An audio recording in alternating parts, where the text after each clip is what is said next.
5 things I don't like about myself. We all have them, right? We all have these little things that constantly irritate or bug you or are pressure points that we live with from day to day. And the question in my mind when it comes to this channel and how I'm going to approach personal development, entrepreneurship, finding and pursuing a life that is good and that is happy and that builds yourself up, strengthens yourself, strengthens your community, strengthens those that are around you. Part of that starts with yourself. I'd say the vast majority of it starts with personal development, identifying and figuring out how you can work on those elements about yourself that maybe aren't your favorite, that are adding undue stress or resentment, that are building towards something greater. Because every little annoyance or nuance or self-doubt or a little bit of self-consciousness that you harbor constantly, that all starts to compound upon itself until those things feel like they're out of control. I heard a professor at one point say, you can do anything for 30 days. And that's sort of what these Saturday videos are going to be built around. The idea of a 30-day challenge, 1 month, to do my very best to focus on one thing, one element, one skill that I'd like to develop, one habit that I'd like to break, one cycle that I'd like to stop reoccurring. So here I have it, the list of the first 5 things I'd like to change about myself, 5 things I'm not currently comfortable with, 5 things that make day-to-day worse, right? And this is my list. I challenge you to think through and write out your own of a few things. Don't look at all the problems at once. These are all things that I think I could approach a 30-day challenge for, and things that I think with a little bit of focus and a little bit of willpower and energy I could actually have an impact on, right? And an important question is analyzing, what do you need to change? What are you able to change? And what are you willing to change? All of these things are things that I think I could approach and that I'm willing to change. I left off biting my nails because that's been something that for years I have started to change and then failed time and time again. And so, to be honest, I'd love to have that on this list. It's certainly on a list of things that I am uncomfortable with. I don't like how they look. I don't like, the habit of always kind of chewing on them. But it's not something that I think at this moment, with my current reserves and willpower and history dictating, it's not something that I think I'm willing to change. Or able to, I suppose. I think I'm probably able to. I just don't know. I've failed a lot. So, here we go. Today we'll establish the list. Next weekend, next Saturday, we will start the challenge. And if you have one of these you'd like me to focus on before any others, let me know. I'm open to suggestions. I'm open to picking any of these 5. First off is going to be my weight. Now, I'm not too big of a figure, but I certainly have about 30 pounds on me that I'd rather were not there. First off, just when it comes to being self-conscious, being body confident, I prefer myself a little bit skinnier. I don't like having a little bit of a double chin. I'm not comfortable at this stage to take off my shirt in front of people or anything like that. I really never have been, even when I was a lot skinnier. But for now, over the last year or so, I certainly have put on 20 or 30 additional pounds, and I'm not happy with it. My clothes don't fit as comfortably. I'm not as comfortable in my own skin, and I think it's something that I'd like to address and like to hold off because I don't want to become, larger and larger every year as I get older. My grandfather, my dad have both struggled with this. It's something that I think if I don't address it now, it could become a problem that is more significant. And along with that, the larger I am, the more likely I am to have some sort of medical or issues with, my health in general. So losing a little bit of this weight, taking the resources, taking that reserve off of my body, making it so that I'm not consuming as much sugar or soda or fast food or taking in calories that I just don't need, will have long-lasting and positive effects on my overall well-being, my overall confidence, and my overall health.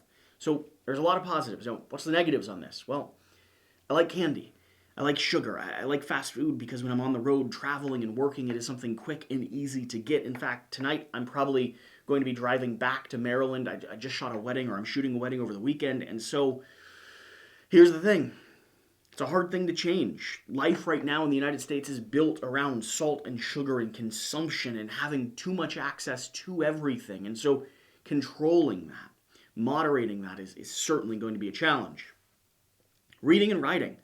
This is something in a way that I'm already addressing a little bit here on the channel with the 2-book series that I've started, the 2 book clubs that we have running on, I believe, Monday and Thursday of every week, the fiction and nonfiction. That addresses the reading part of it, but not just reading for pleasure. I mean, I just yesterday sat down with another book that isn't coming to the channel at all and began reading a little bit. And I love the way my brain operates and thinks and functions when I have the chance to sit down and read. Now, I listen to a lot of audiobooks, a lot of podcasts. I'm on the road a lot, and so I do consume books and narratives and stories. But there is something vastly different between the images that you have in your mind when you get the chance to sit down and read and what you're listening to. It's something about that engagement, that pause, that moment. And that's the same with writing.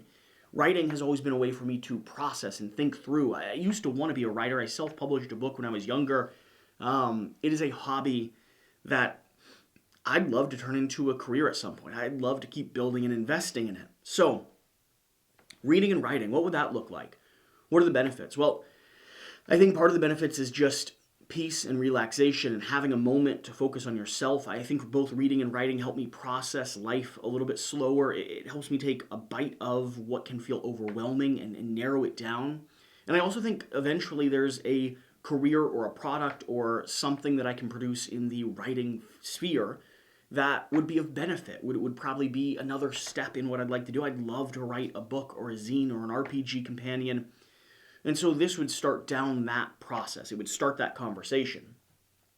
What are the consequences? Well, right now, I don't have much time for either of these, and so it means that I'll have to sacrifice time in some area. Now, I have a lot of free time that I waste on YouTube and every now and then on a TV show, but all of that is like recouping and trying to get back to things. And so this would be a very focused thing. It'd be like 30 minutes every day to pause and read. I think it'd be good for me, but there'd be definitely a challenge on my productivity, a challenge on when am I going to cut that time out of what I already have. I work a lot, I work constantly, and so that's going to be a little bit of a balance. I think to start with, it would be a little bit of a challenge. Let's see here. The next thing that I have written down on my list is going to be hiking or nature or going for a walk.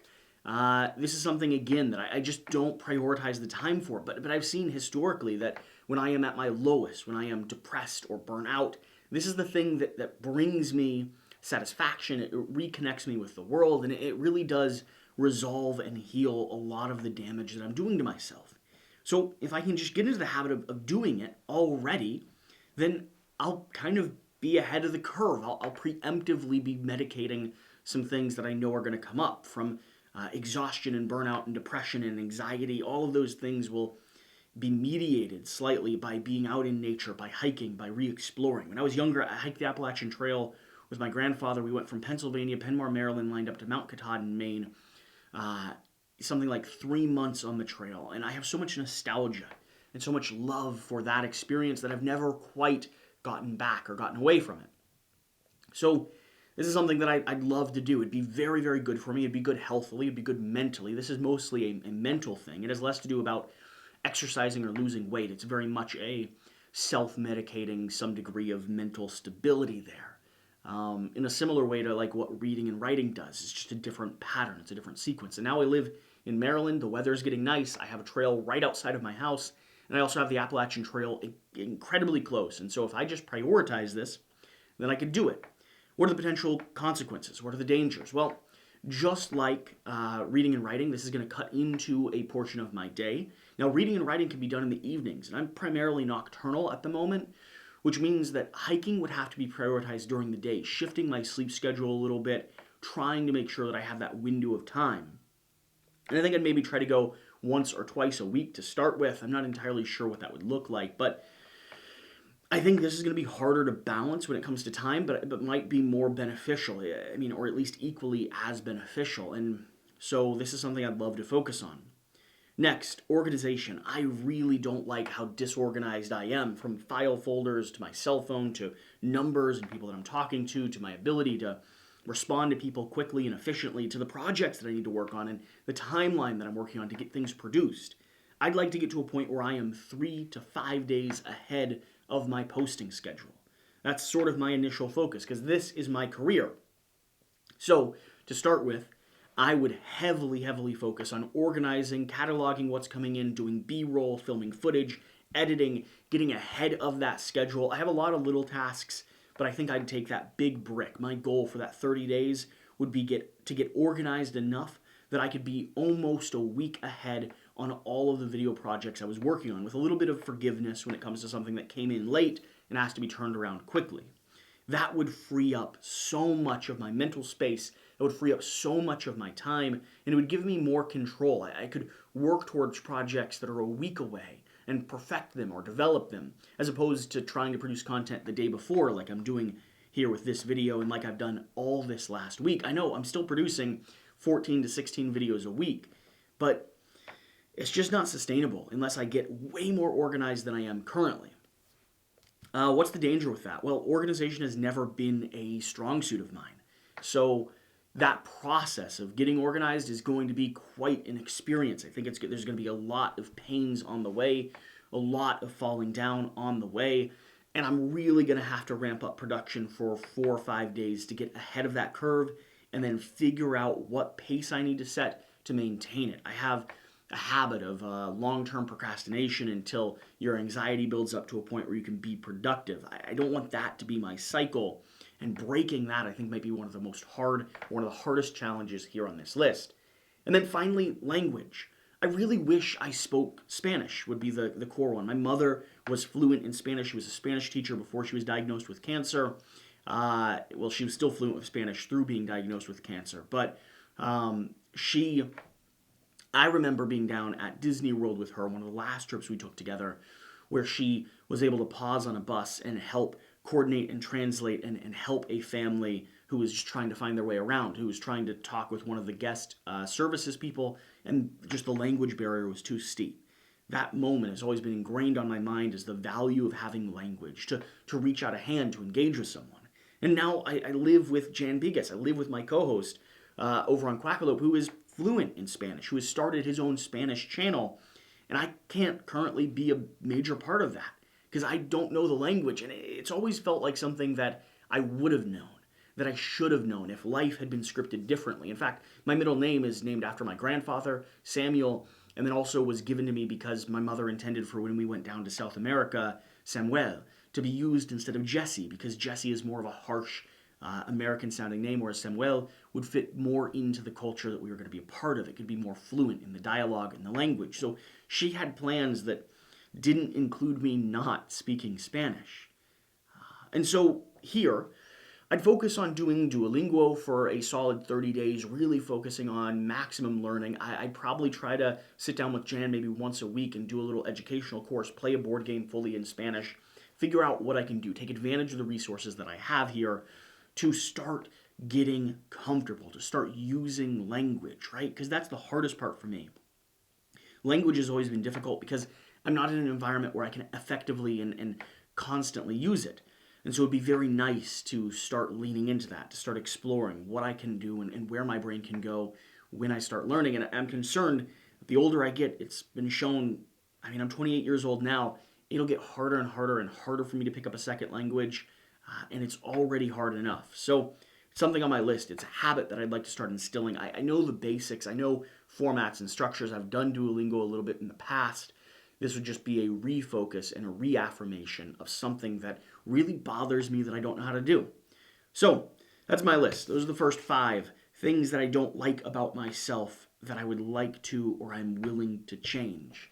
Let me know yours if you're comfortable with it, and let me know what you'd like to see me work on first. We're going to be doing a 30-day commitment where every week, throughout the week, I document, tell the story, work through the process, and then on Saturdays I come back and I let you know how it's going. Talk about self-development and improvement and discuss the journey that I've been on. And we may do this for skills or habits or other things along the way, but for now, we're going to focus on us, on what we as humans need to live good and sustain lives. So, thank you for being here. Super glad you are. And I'm excited about this. I think this will be a really interesting project, if not just for myself, hopefully for a few of you watching.